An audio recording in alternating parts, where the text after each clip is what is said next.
जनकपुरी में एक भक्त हुए, पूरा अयोध्या उनको जानता है और लगभग आप में भी कई लोग जानते होंगे, श्री प्रयागदास जी, मामा प्रयागदास। कहते हैं कि उनके माता पिता के कोई संतान नहीं हो रही थी। संतों ने आशीर्वाद दिया कि बोले तुम्हारे घर में एक भगवत भक्त जन्म लेगा, चिंता मत करो। संत आशीर्वाद देके गए। उसके बाद ही प्रयागराज में कुंभ था, वहां दोनों माता पिता स्नान करने गए और स्नान के करके लौट करके आए। तभी ऐसा आभास होने लगा और वैद्यों ने आकर के कहा मैया खुशखबरी है, अब संतान आने वाली। तभी माता पिता दोनों ने निश्चय कर लिया था कि प्रयाग स्नान के बाद, संतों के आशीर्वाद के बाद ये बालक जन्म लेगा तो इसका नाम हम प्रयागदास रखेंगे। प्रयागदास जी अपनी मैया के गर्भ में जैसे ही आए, पिताजी अस्वस्थ रहना प्रारंभ कर दिए और ऐसी स्थिति हुई कि जिस दिन प्रयागदास जी का जन्म हुआ उसी दिन पिताजी के प्राण चले गए।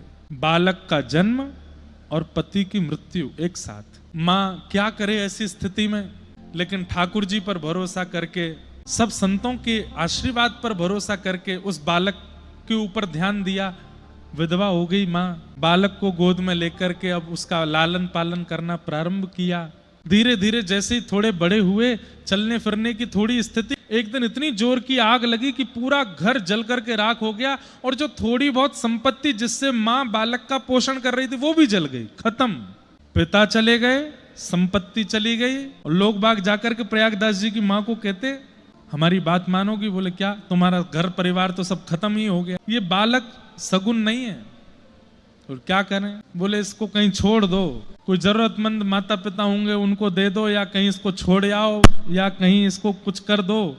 अब इसको तुम रखोगी पास में तो बचा कुचा भी तुम्हारा जो जीवन है वो अब सगुन से युक्त हो जाएगा। कहां तक कहें, प्रयागदास जी थोड़ा थोड़ा बड़े हुए, चलने फिरने लगे। गांव के लोगों ने अपने बच्चों को उनके पास भेजना बंद कर दिया, इसके पास मत जाना, अपशगुन है। अपने पिता को खा गया, अपने पूरे घर संपत्ति, अरे माँ बेचारी जगह जगह से भिक्षा लेकर के पाती है, अपना जीवन यापन करती है। प्रयागदास जी थोड़े थोड़े बड़े हुए। एक दिन अपनी माँ से बोले माँ मैं बाहर जाता हूँ बगीचे में बच्चों के साथ खेलने। सब बच्चे बोलते हैं हम अपनी बुआ के यहाँ जा रहे हैं, कोई कहता हम अपनी मामा के यहाँ जा रहे हैं, कोई कहता हम अपनी नानी नाना के यहाँ जा रहे हैं। और आज तो मैया सब बालकों के हाथ यहाँ तक भरे हुए थे। मैंने पूछा ये क्या पहन के आए हो? तो सब बोले राखी है, हमारी बहनों ने पहनाई है। मेरे हाथ में राखी क्यों नहीं है? मेरी बहन कहाँ है? और मेरे बुआ फूफा दादी दादा नानी नाना ये सब कहाँ है? कोई भी क्यों नहीं है हमारे घर में?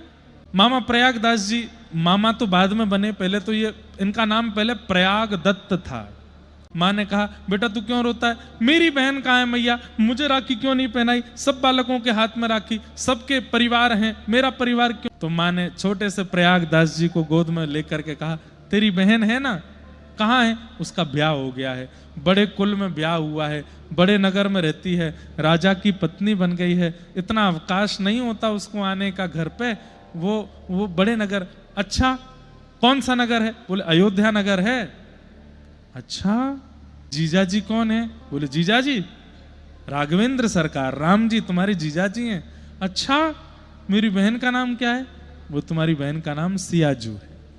सियाजू मेरी बहन है मैया, और मेरा सब परिवार? बोले सब वही है, भरत लाल जी, श्री लक्ष्मण जी, श्री हनुमान जी, सबसे मैया ने अलग अलग संबंध बता दिए। बोले वो सब तेरे संबंधी हैं पर बहुत व्यस्त रहते हैं बालक, इसलिए वो आ नहीं पाते। लेकिन तू ऐसा नहीं सोचना तेरा कोई नहीं है, वो सब तेरे ही हैं।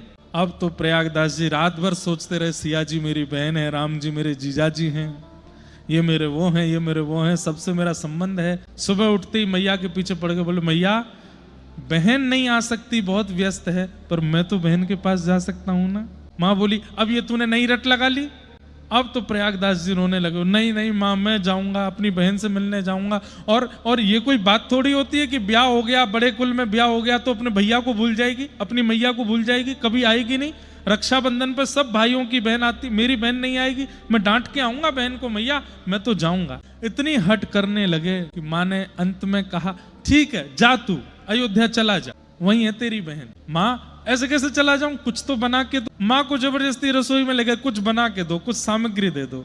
माँ ने कुछ सामग्री बनाई, सामग्री बना करके दे दी और बस मन ही मन सोचने लगी, हे राघव जी मेरे पुत्र का ध्यान रखना, ये निकल तो गया है, मैंने इसको समझा तो दिया है, जितनी मेरी इच्छा थी, जितनी मेरी योग्यता थी उतना इसको मैंने कर तो दिया है, बस आप संभाल लेना इसको।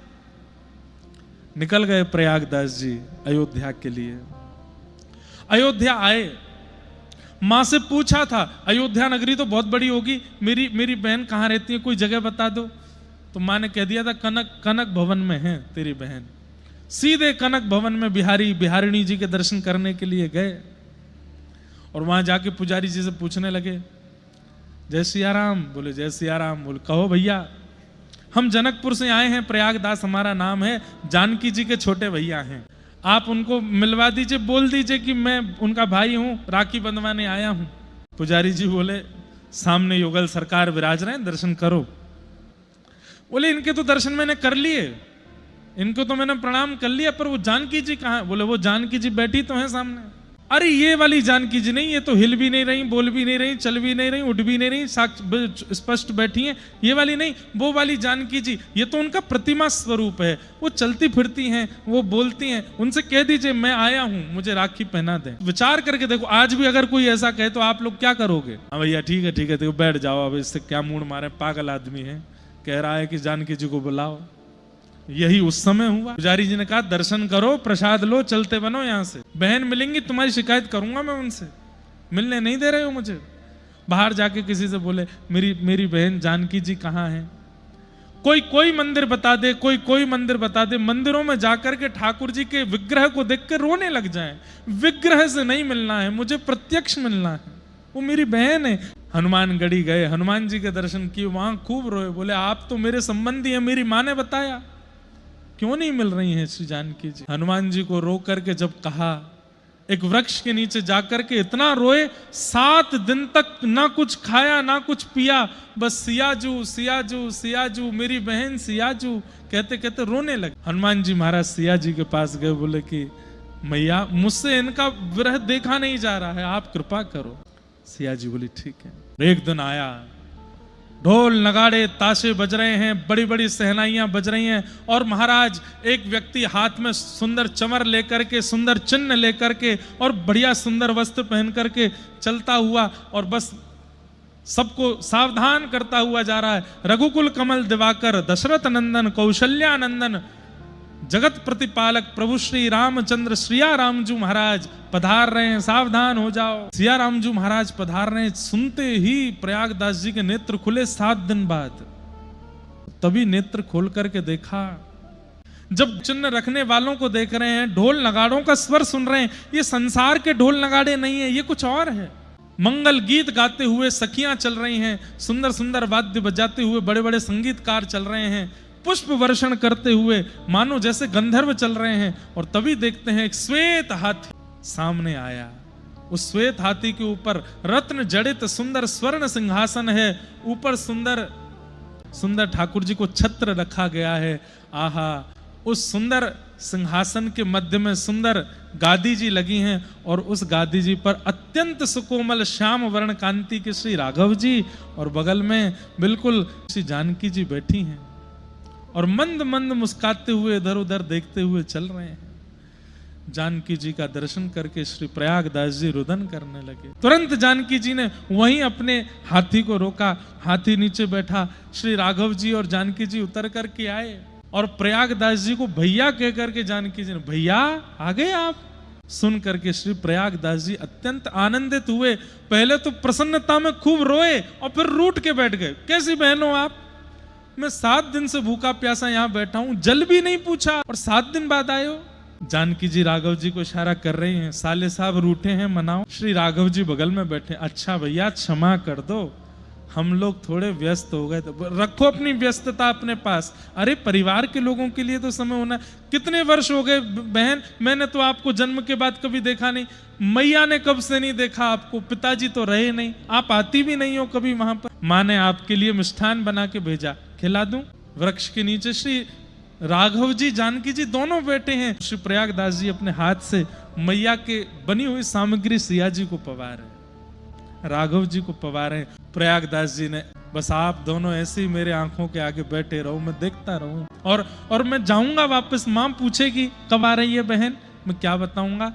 सिया जी बोली कह देना जल्दी आ जाऊं। राघव जी सिया जी तो वहां से चले गए। आप इतने भाव निमग्न हो गए, निमग्न होते हुए चल रहे थे। अब जिसको राघव जी का दर्शन हो गया होगा ना, उसके तन की कांति, उसकी बोली चाली वो हमारी जैसी नहीं होगी, वो अलग ही होगी, और उसको कोई रसिक ही पहचान सकता। तभी सामने से एक रसिक श्री त्रिलोचन जी आ रहे थे, अयोध्या के संत।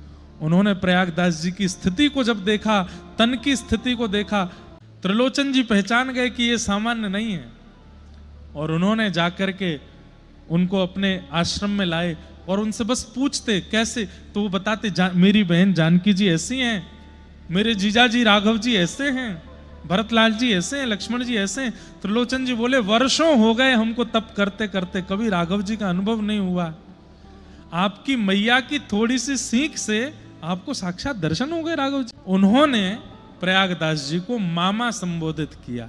तब से पूरे अयोध्या और पूरे विश्व में मामा प्रयागदास उनका नाम। कुछ वर्ष बाद, कुछ दिनों बाद लौट करके वापस गए। मैया ने जैसे ही देखा तो अब प्रयागदास वैसा है ही नहीं जैसा गया था, वही बस चलत राम बोलत राम स्मरण राम में हो गए हैं। लौट करके आए, माँ ने कहा पुत्र आगे इतने दिन लगे।